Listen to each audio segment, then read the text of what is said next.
I did not review my questions. Are there questions about the questions, comments about the questions? I don't even know what's in the questions right now. I did do them. Here they are. Great exercise on the back. Yes, right.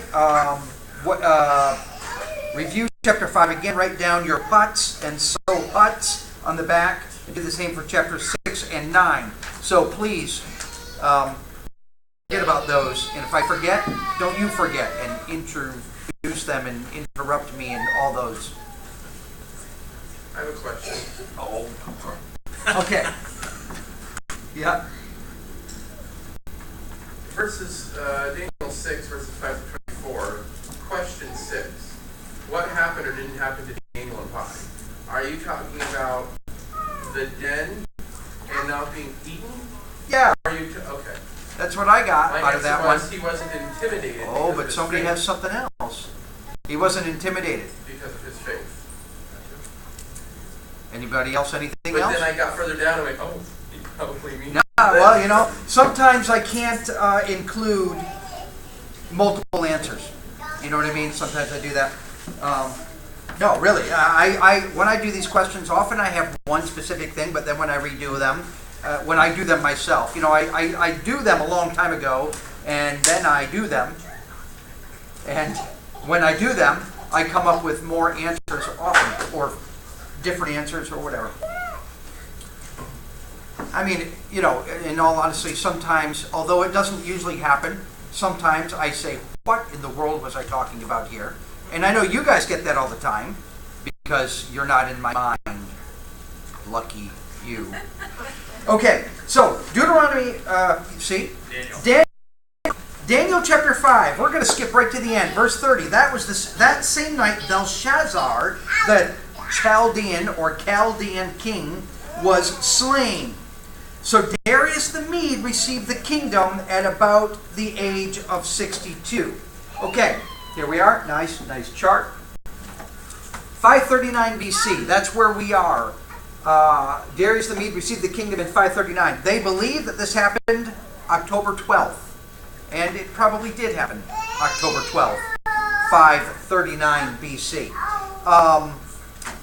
In chapter 5, that's where we are. Chapter 6 seems to come right on the heels of that. I don't know for sure it's in the same year. But then in chapter 9, if we get there, of course George had to lead a whole bunch of songs, so we might not get there. But that's in the first year also. So in theory, everything we're talking about is this year or real close to it. Okay. So I can use this chart. I put so much work into it that I can use it to justify it. We're in Daniel 5, 6, and 9. That's going to happen. Follow this up to right there, 539 BC. Ezra 1 through 3 happens at this time too, right? Daniel 9 and Ezra 1 through 3 go at the same time. I have 536 up here. You'll actually see this, why I have it over here at least, later. But part of the reason is because I don't know exactly the dates. Who knows exactly the dates? So I say 539, 536, something like that, something in there. But you notice Jehoiakim was released from prison. We have an addition down here. Marduk. So Nebuchadnezzar died in 562. His son, Amo or Hawil or whatever, the son of Marduk. Does anybody remember who Marduk? What are their idols? What are their idols? Right. Like Baal is their name for God, and Bel is a little different punctually from Baal. Baal is like their word for God, like the Israelites had the word El for God. They had Bel for God. So you see this. So Marduk, this will be important later. Nebuchadnezzar dies. His son takes the throne. 2 years later, this dude, his brother-in-law, Nergal-Sharezer, who may be mentioned in Jeremiah 39:3, that verse we talked about last week, kills him, takes the throne. He is followed by Labashi-Marduk in 556. Nabonidus kills him and takes the throne in 556, so he's only up there for a few months. Nabonidus is Belshazzar's father. Nabonidus, in 553, will take off for 10 years and he'll be gone, which makes Belshazzar being the co-regent in 553. I want to make this point now so that I don't forget to make it later. 552, 562, Jonathan, you're the math guy in here, right? 562 minus 553, that number isn't up. How many years is that? 9. Jonathan wins the prize. So, remember that, 9 years. 5, Belshazzar is co-regent in 553. Belshazzar becomes co-regent. He's sitting on the throne in 553. Gary, I want you to tell me how old he was.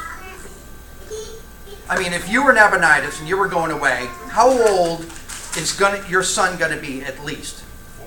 40. Wow. That's great. That really emphasizes my point. Anybody? He isn't 15, I'm thinking. I'm just saying, you're not going to go away if he's 15. Yeah, 20. They did do wacky things back there, but they're not going to do that on... Okay, I don't know how old he is, but remember this. If he's 20 when he's on the throne, and that's 9 years after Nebuchadnezzar died, then how many years old was he when Nebuchadnezzar died? If he's 20 when he's on the throne, he was 11, right? Isn't that the math? He's 11 years old. Now, that would become important. He's at least, I don't know how old he is. He was alive during the time that Nebuchadnezzar was alive. Probably older than that. He says, you should know this. Right. Well, actually, our version says you have known, even though you do know. What is that? Yours says you should? Let's see here. It's verse 22. Yeah, you knew this. Yeah, which is the point. That's what I'm getting. Look, he knew this. He knew it enough to know it. I like to say things like that. It makes me sound profound. All right, so here we are. Just remember that. Okay, and our outline of Daniel, chapters 2 through 6. The kings of the world acknowledge the king of the world, partially fulfilling, and they will know that I am the Lord, right? Except for this is a story of a king who does not acknowledge the Lord, and guess what happens to him? He dies. All the kings in the first few chapters, praise God, praise God. Are they converted to Yahwehism? No, but something's going on there, and the one that doesn't say it ends up dead, right? So still fulfilling the... He does kind of sort of verbally. He does kind of sort of. But not behaviorally. Right. Yeah, I'm with you on that. I used to say he did too, but I think actually it really makes the point when you say he kind of didn't, right? In the end, he will, very briefly. Figures it out. Yeah. Okay. Verse 1. So here we are. We're in the text. Belshazzar. A couple things. Belshazzar. The name Belshazzar means God protect me. You know the end of the story for him, did it? Better go. Right. He should not have picked a better name. Great name. Pick a better God. And that's part of the story. The king held a great feast for thousands of his nobles. Notice, this is a big party. This is thousands. We wouldn't call that a party. We'd call it a banquet, a festival, something big. Fair. A fair. Yes. Like the New York State Fair? This one sounds like the St. Lawrence County one. Sure. Oh. All right, let's go. And they were drinking wine in the presence of 1,000. I see why you say that now. When Belshazzar tasted the wine, he gave orders to bring the gold and the silver vessels which Nebuchadnezzar, his father, had taken out from the temple. A point, how is Nebuchadnezzar Belshazzar's father? Nebuchadnezzar may have adopted him. There are 4 different ways, at least. Nebuchadnezzar may have adopted him. Number 2, it just may be because he's the successor on the throne. Probably. It could be that Nabonidus married Nebuchadnezzar's wife, had a child, and it assumed Nebuchadnezzar's lineage. Okay? Nabonidus and the Nabonidus Chronicles will write that he is the grandson of Nebuchadnezzar. Okay?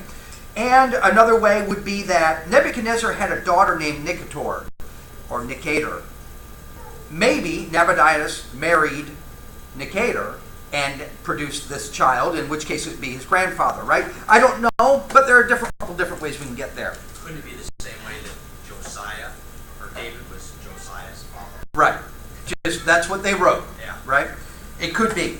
Except for several times it'll write, it could be that way too, right? I have no hard and fast theory on this. Verse 2, Nebuchadnezzar, his father, had taken out of the temple which was in Jerusalem, so the king and his nobles and his wives and his concubines might drink from them. Then they brought the vessels that had taken out of the temple, the house of God which was in Jerusalem, and the kings and the nobles and his wives and his concubines drunk from them. Now, remember back there in Jerusalem, who was allowed to touch these? Or you could think of who wasn't. Only the priests. Only. In other words, God's people, the Jews, couldn't even touch them. And who do you have touching them here? Insult number 1. They drank the wine and praised the gods of gold and silver, bronze and iron and stone, and they add insult to injury. Right? That's what we would say. This is, you might call this an invitation, using God's things and looking at it and saying, praise the opposite of God. That's what we call an invitation, or you might even say a recipe for disaster, a challenge. A challenge, right? Of course, the only way you can challenge God is by praising the gods of gold and silver, bronze and iron and stone, right? That's the only way we can challenge God. We couldn't possibly challenge God now, could we? Can you think of other ways in which they weren't praising the gods that were obviously challenges to God? Can you think of anything else in the Old or New Testament where, oh, look, he challenged God, and God rose to the challenge and killed them? Nadab and Abihu. That's what I think of. And when you think of Nadab and Abihu and what happened to them, who else do you think of? Korah. Korah. Wow. Or Uzzah. Uzzah. That's what I was thinking of. What did you say? The sin of Achan. I can't think of it right now. But there's, open up the book of Numbers. Well, Saul. Right? Saul. It didn't hit him right away. Didn't hit him right away. But I mean, he basically rebelled low key. Right. Right. Low key. That's actually where I'm going with this. He didn't say praise the God. How about Nabal? Who just preached on Nabal? How about Nabal? Right? How did that occur? He just didn't help God's chosen servant or said something bad about God. He was just a miserable wretch is what he was. And God said, how about in the New Testament? Is God the same in the New Testament? Herod. Yeah, Herod. I see. I'm not even thinking. I got 5 examples here, guys. And you guys are coming up. What? I don't think anybody specifically died because of this instance of spaining old Andrew. I think it was Ahaz. All he did was wouldn't ask for a sign from God. God said, "Be that way. I'm going to prove it anyway." Right. Yep. And Sapphira. Yeah.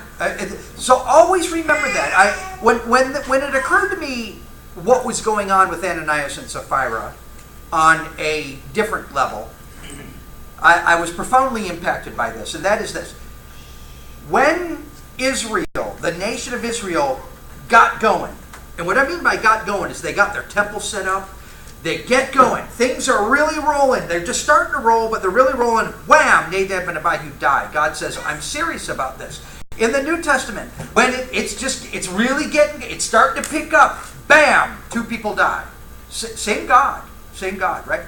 1 Corinthians 11 talks about some of them were partaking of the Lord's Supper in the wrong way, and for this reason some of you are sick and sleeping. Right? I take it to mean they're not just sleeping in church. That's why, right? James 5 talks about people. James 5, if one of you is sick, call the elders. It is connected to sin. I don't know exactly what's going on there, but it's connected to sin. Somebody's sinning and they're sick, right? Of course, pride also in James 4. God is going to take care of the prideful person. Again, my whole point in all this is, here he is saying, praise the gods of the gold and silver, and God kills him dead. We don't have to be that outright, explicitly rebellious. We can just not obey him, and he'll do the same thing. Comments or questions on this? He didn't just do it through a heart attack either. Right. There were 1,000 people watching what was Yes. going on here. Yes, right. So 1,000 people. By the way, I've forgotten to make this note. In chapter 2, verse 7, through chapter 7, verse 2, or chapter 2, verse 4. Chapter 2, verse 4 through 7, 8 is all written, not in Hebrew.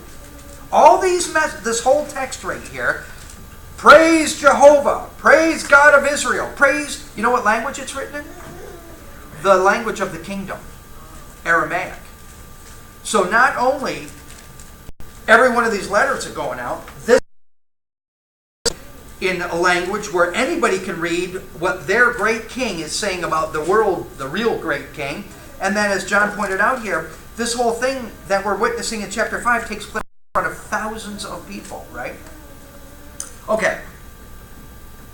So, here comes the handwriting on the wall. Suddenly, the fingers of a man's hand emerged and began writing opposite the lampstand on the plaster of the wall of the king's palace. And the king saw the back of the hand that did the writing. And then verse 6, the king's face grew pale, his thoughts alarmed him, and his hip joints went slack, and his knees began knocking together. In verses 1 through 4, he's beating his chest, isn't he? Here, his knees are beating together. Pretty quick change. By the way, if he's scared of God's little finger, right, that's what he sees. Some fingers. He's petrified, as he ought to be, right? Verses 7 through 9, the Chaldeans. The king called aloud to bring the conjurers, the Chaldeans, the diviners. The king spoke to and said to the wise men of Babylon, any man who can read this inscription, explain its interpretation to me, shall be clothed with purple, have a necklace of gold around its neck, and have authority as third ruler of the kingdom. Remember, his father is God. He is co-ruler, which means whoever gets it's going to be nothing. Then all the king's wise men came in, and they said, here it is, here's the answer, I've got it. No, because as we've read how many times before? They got the jaw is dropped, and they've got a big fat zero, or as Jonathan would say, the goose egg. Right? They could not read the inscription or make known its interpretation. Then King Belshazzar was greatly alarmed. His face grew even paler, and his nobles were perplexed. And that too. Okay, here's a question for you. We've read time and again, these people can't figure it out. But Daniel can. By the way, where has Daniel been this whole time? It's been 30 years since we actually last read of him in the presence of the king. Okay, we've read of him in the meantime having visions, but it's been 30 years since we read of him being in the presence of the king. Where's he been? I don't know. But he could have this whole time. But no, they cling to something that they already know doesn't work. Why? In short, give me one word answer. Say it again. Tradition? Tradition. Okay. But they know their tradition is wrong. Yeah, I'm with you. Yeah, tradition. They know they know this is the right way, this is the wrong way, but they just keep with the wrong way. They keep with the wrong way. They keep with the wrong way. Why? They can't submit. Another word for that is they are very, very stubborn. They can't submit. Right. They have their traditions. They won't give it up. They won't give up their traditions, right? What about denominationalism? Here's a quote from Philip Schaff, who died in 1893. What's the math on that? I don't know. 120 years ago. 121. 25? Okay. The Reformation was neither a revolution nor a restoration. This guy is a German Reformed. He's a Calvinist. He's in a denomination. The Reformation was neither a revolution nor a restoration, though including elements of both. It was negative and destructive towards error, positive and constructive towards truth. It was conservative as well as progressive. It built up new institutions in the place of those which it pulled down. Now, you will see the significance of this word new in these other quotes. When he says new here, he's not only meaning new as in, oh, we just got rid of the bad ones, and so we kind of went back towards the original. No, he's saying new. New. Nearly all denominations appealed for their church polity to the New Testament for their church structure. But none of them complained divine authority except for the gospel ministry. Okay? Their structure, their organization. All denominations appeal for their church polity to the New Testament, but none of them can complain divine authority. He wrote this in 1893. Everybody out there reads this guy and says, yeah, he's right. He's right. He's a scholar. He's a genius. Here's another one. It was evidently a design of Providence to develop a... Now this man, who people acknowledge is right, I say people, I mean people out there, did he have it figured out back 125 years ago? He had some of it figured out, right? He did. Then why haven't they thrown it away? It's not that they don't know. I mean, I understand there are some people out there that are learning and they're...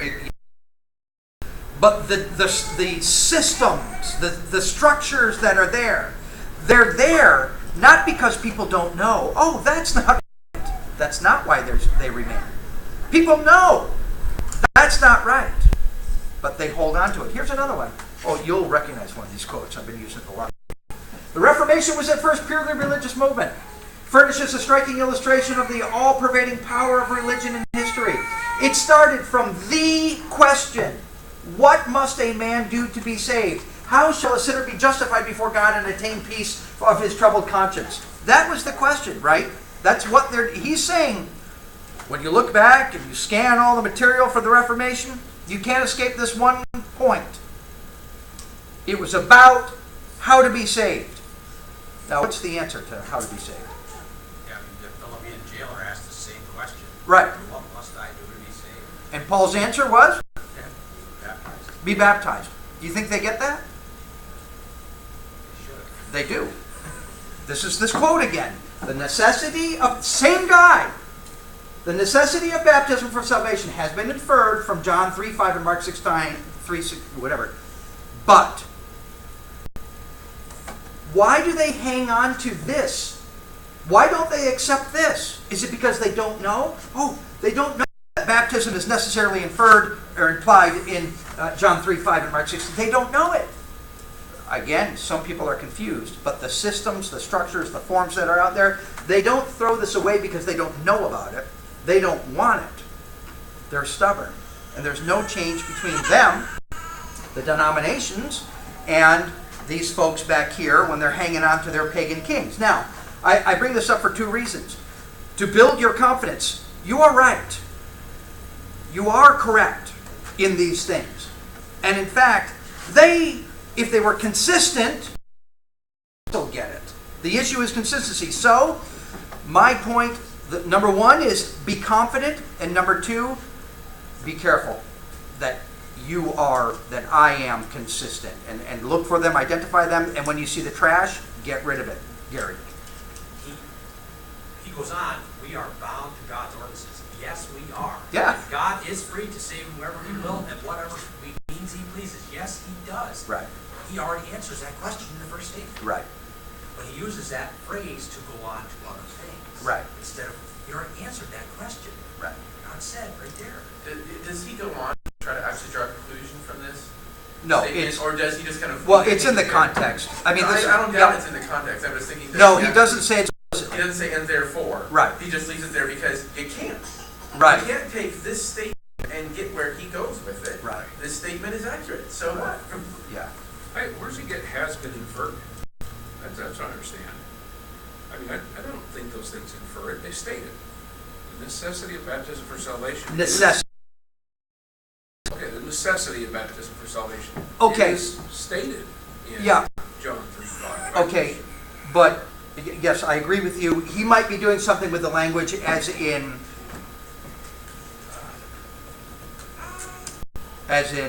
it's logically inescapable from that statement. Okay. The idea being that all language implies. There's an implication in every word because this is. I'm not going to get into it right now. Okay, anything else from this? All right. All right, so we're back in Daniel chapter 5, and Daniel interprets, although it's broken up into a couple different things. Verse 10, the queen enters the banquet hall. I don't know if this is his wife. I don't know if this is the queen mother, as they say, right? Maybe I do know and have forgotten. The queen entered the banquet hall because of the words of the king and his nobles. And the queen spoke and said, O king, live forever. Alarm you or your face be pale. There is a man in your kingdom in whom is, and if you're reading out of most of your versions, it'll say a spirit of the holy gods. But in the original, it is actually ambiguous, and yours says the spirit of God, or of a God. What does it say? The spirit of the holy God. Yeah, it's actually, it could be singular. So, and this is actually every time. A few weeks ago, I made the point that Nebuchadnezzar was probably still a little confused. He was, because he says, Daniel is called Belteshazzar according to the name of my God. Clearly he's confused. He then goes on to say, in whom there is either a spirit of the holy gods or the spirit of the holy God, singular. That you can't make much of a point to something that's ambiguous grammatically, right? Okay. So the queen knows about Daniel and says, hey, there's Daniel. Verse 11 in the middle of it, and King Nebuchadnezzar, your father the king, appointed him chief of the magicians, conjurers, Chaldeans, and diviners. This was because of an extraordinary spirit, knowledge and insight, interpretation of dreams, explanation of enigmas, and solving of difficult problems were found in this Daniel. I like this guy. I'll take one of them.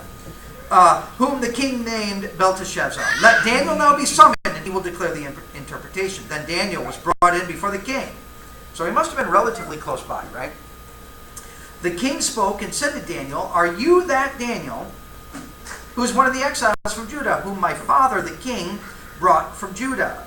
Now I have heard about you that a spirit of the gods is in you, and that the illumination, insight, and extraordinary wisdom have been found in you. Just now the wise men and the conjurers were brought in before me, that they might read this inscription and make its interpretation known to me. But they could not declare the interpretation of the message. But I personally have heard about you, that you are able to give interpretations and solve difficult problems. Now if you are able to read the inscription and make its interpretation known to me, you will be clothed with purple, wear a necklace of gold around your neck, and you will have authority as the third ruler of the kingdom. Daniel answered and said before the king, keep your gifts for yourself, or give your rewards to someone else. However, I will read the inscription to the king and make the interpretation known to him. O king, the Most High God granted sovereignty, grandeur, glory, and majesty to Nebuchadnezzar, your father. I'm not going to read all this. You know what he says. He says, hey, look, this happened to your father. Your father became prideful. God humbled him. Verse 21, he was driven away from mankind. His heart was made like that of beasts. His dwelling place was the wild donkeys. He was given grass to eat like cattle, and his body drenched with the dew of the heaven, until he recognized that the Most High God is ruler over the realm of mankind, and he sets it on whomever he wishes. Yet you, his son, Belshazzar, have not humbled your heart, even though you knew all this, but you have exalted yourself against the Lord of heaven. Verse 25. Now this is the inscription that is written out. Mene, mene, tekel, upharsin. Or upharsin, or however you want to pronounce it. This is the interpretation and the message. Mene, God has numbered your kingdom and put an end to it. Tekel, or tekel, you have been weighed and the scales have been found deficient. And Peres, your kingdom has been divided and given over to the Medes and the Persians. Okay, there's also a pun. There are at least one pun, if not two, going on here. Mene, mene sounds like Medes in our language and in theirs. Number two, upharsin is the plural of Peres. That's how you jump from upharsin to Peres.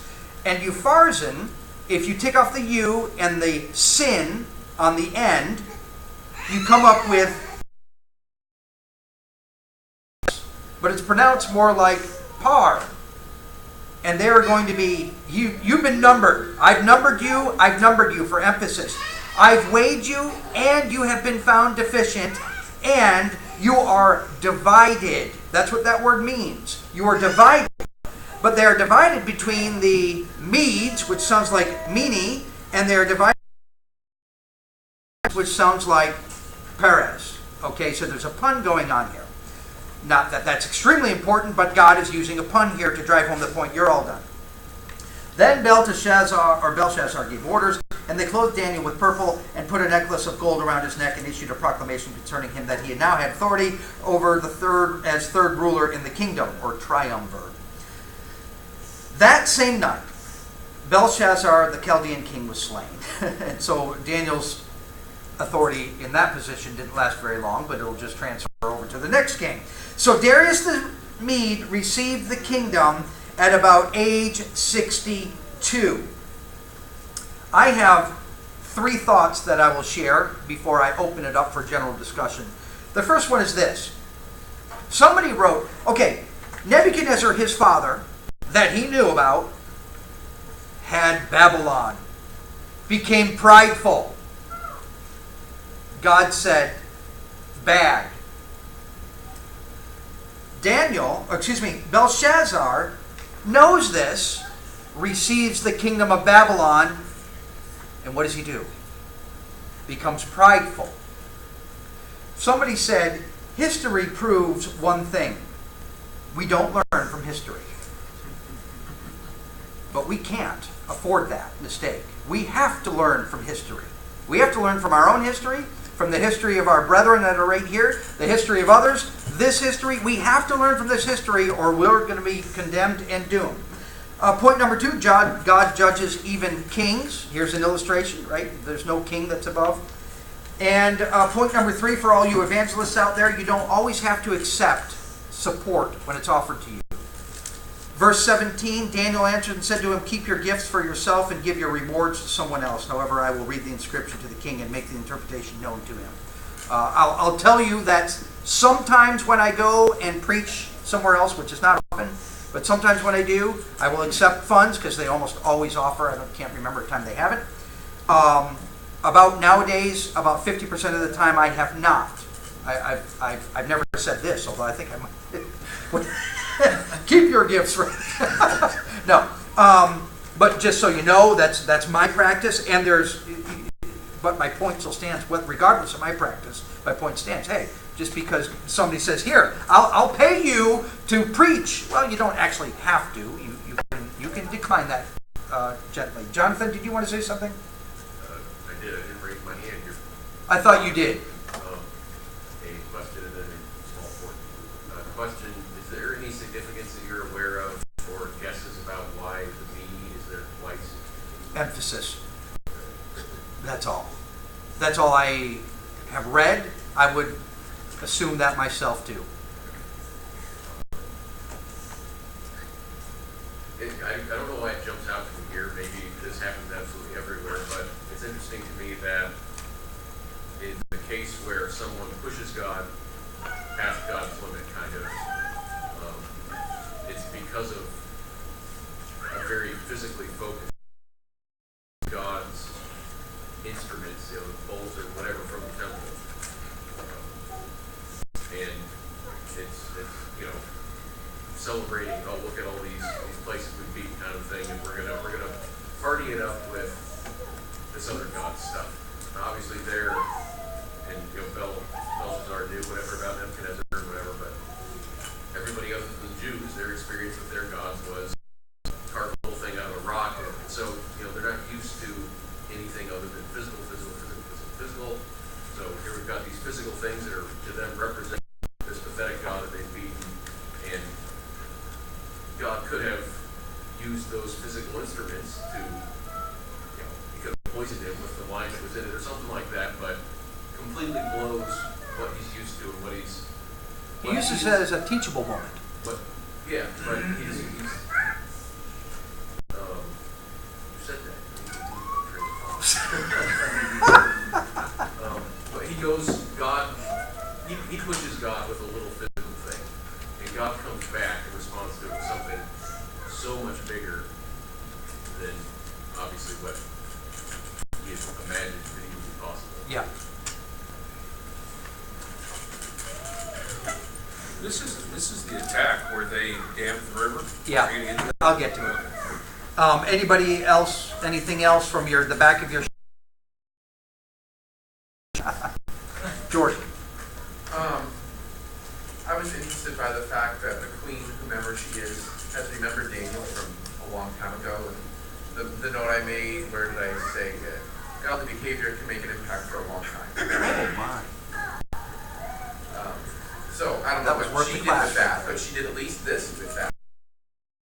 For long it's been, and 30 years, I don't know. There's this thing in her mind. Yeah. So I might be exaggerating here, but this seed was planted Yeah. by what Daniel did through his faith.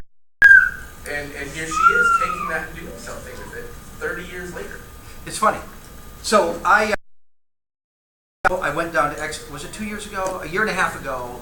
Probably a year and a half ago. I went down to Exton. But 2 years ago, I started working on this big thing for me. I did a lot of study on Daniel 9, and then I go down to Exton and I present an hour and 50 minutes and I question and answer, and I hand them the thing because they wanted the page, the book, the product, and I leave. And I've never really heard anything about it since. I know my dad read it, but that doesn't count.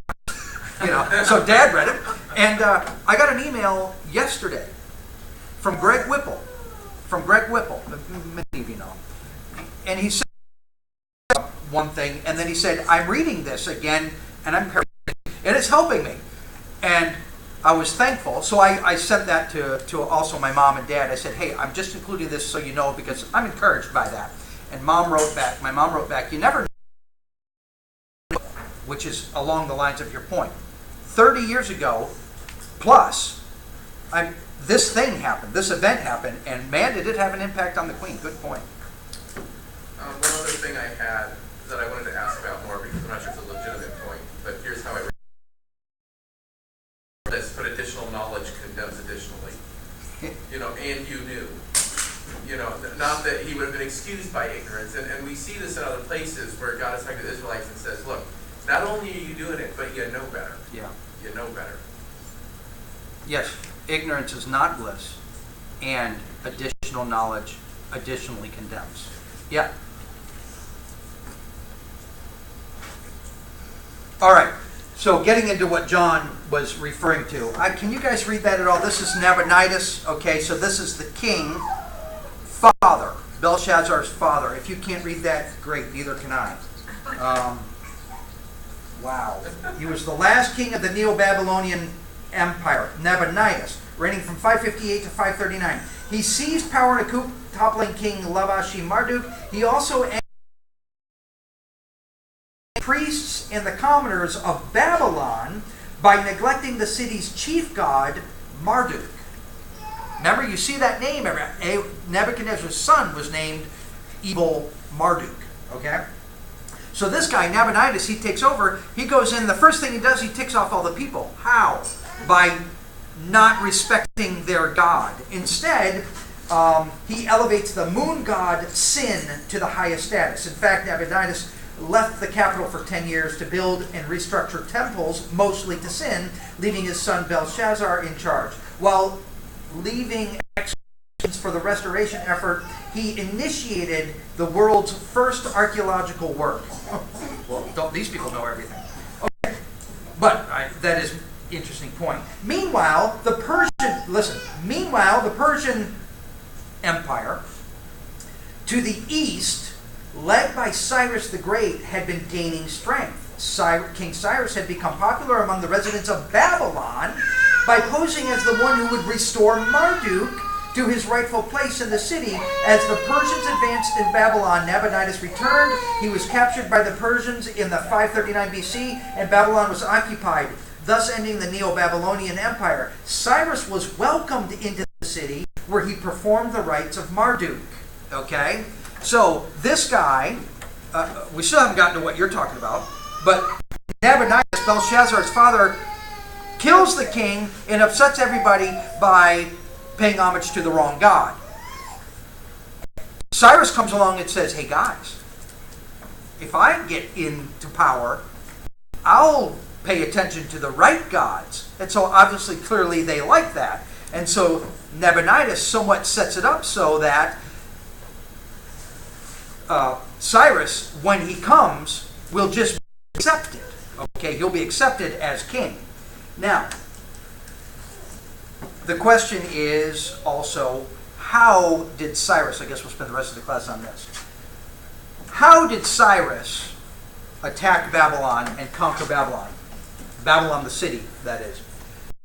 Notice this Wikipedia said that in the east, Cyrus was getting bigger and bigger. So Elam and the Median Empire. Elam is another word for Persia. So Media and Elam are down there, and they're getting bigger and bigger and bigger. Now, I'm going to read somewhat extensively out of Herodotus, but there's a point. Not just to read the history and say, ooh, big wow. But we can say, ooh, big wow, if you like. All right, so this starts with the second queen of Babylon. There were two queens that ruled in Babylon, the Babylonian Empire. Two of them. This is the second one, who is Nebuchadnezzar's daughter. The queen was called Nitocris, and she was a wiser woman than the first queen. She left as a memorial the works I shall shortly tell you of, and besides, took certain measures of precaution as best she could for what was to come. For she saw that the empire of the Medes was great and never at rest. This Babylonian queen, Nebuchadnezzar's daughter, sees, oh, guess what? This kingdom up here to the east, they're getting bigger and bigger, and they're not stopping. So she takes precautionary measures, which I could read no further, and you get the point. The point is, she takes action to stop Cyrus from coming. Why wasn't she successful? I'm going to skip right to the end. Why wasn't she successful? God was going to have his way. No matter what other answer you can come up with, the answer is she was not successful because God made the plan that I call him by name. God calls him by name. Cyrus is going to come. In Isaiah 46, talking about the destruction of Babylon, verse 1, Baal has bowed down, Nebo swoops over. So the gods of Babylon are destroyed. Verse 11, by the way, it's in chapter 44 that he calls him Cyrus by name, verse 28. But in chapter 46, verse 11, he is calling a bird of prey from the east, the man of my purpose from a far country. Listen, truly I have spoken, truly I will bring it to pass. I have planned it, and I will do it. And it doesn't matter what Nebuchadnezzar's queen daughter planned. Okay, so in short, what she planned is over here. Now this is from about 1,000 years earlier, but I couldn't find a better map. This is all, so here's the Euphrates that comes down. This area is flatland. And so where does the Euphrates go when it floods? Everywhere, right? So she realizes that the city is open to not very strong defense, okay? So she, up here, north, some 100 miles or so, she diverts the water into a big basin, okay? She diverts the water into a big basin. While she does that, she builds walls, some more walls around Babylon. She also builds certain canals, and they were actually, they would go in loops. And so it would either, if not only stall the people coming down the river, it would actually confuse the people who were coming down the river. In Babylon, she built, Babylon is divided by this river, the Euphrates River. How many bridges? One right there. She built it. At daytime, in the morning, they would put out planks. Okay, so you could cross back and forth. So if there's a problem over here, they could go defend over here. If there's a problem over here, they could come over here. Every nighttime, they would take up the wooden planks so people couldn't get across. Okay, but she does all this work. Then, when all re-diverts or stops diverting the Euphrates River, and it comes flowing down and does its thing. Who took advantage of that 100 years later? Cyrus comes along, and he puts his people here and here, and to them, you wait till the water goes down. When it goes down, go on in. He goes upstream. He diverts the water. Some think that he diverted it in the very same place she did. Probably makes sense. It was probably easy there. Whatever. He diverts the water, and I will read what Nebuchadnezzar, or this guy Herodotus writes. He redirected the river by the canal into the lake, which had become a marsh. And so when the river had sunk to its old stream became fordable.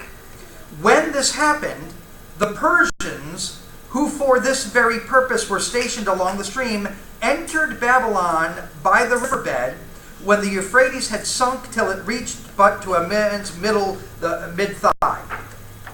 If the Babylonians had had any foreknowledge or understanding of what Cyrus was at, they would have allowed the Persians come inside and then would have what? Slaughtered them. Right?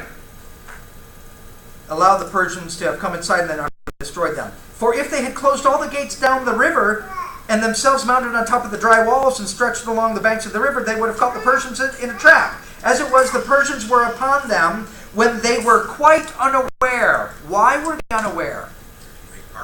They were partying. Reason of the size of the city, as some of the inhabitants say, when the outer parts were already taken, those who lived in the center of the city did not know that they, the Babylonians, had been captured. They had a festival going on at that time, and they continued dancing and enjoying themselves until they learned the truth, all too late. Thus was Babylon captured for the first time. Again, the point is, the reason I skipped a lot of the reading there, they knew that Nebuchadnezzar, that Cyrus was coming, and they knew that he was going to siege them. So what do you do in preparation for a siege? Bring all the food in. They had years worth of food. That's one reason why they were partying. They didn't care what was going on. They had planned for this. They had planned not to be taken. But God said, you're going to be taken. And so whatever plans they had, God's won out. Big surprise there, right? Okay, comments or questions on that?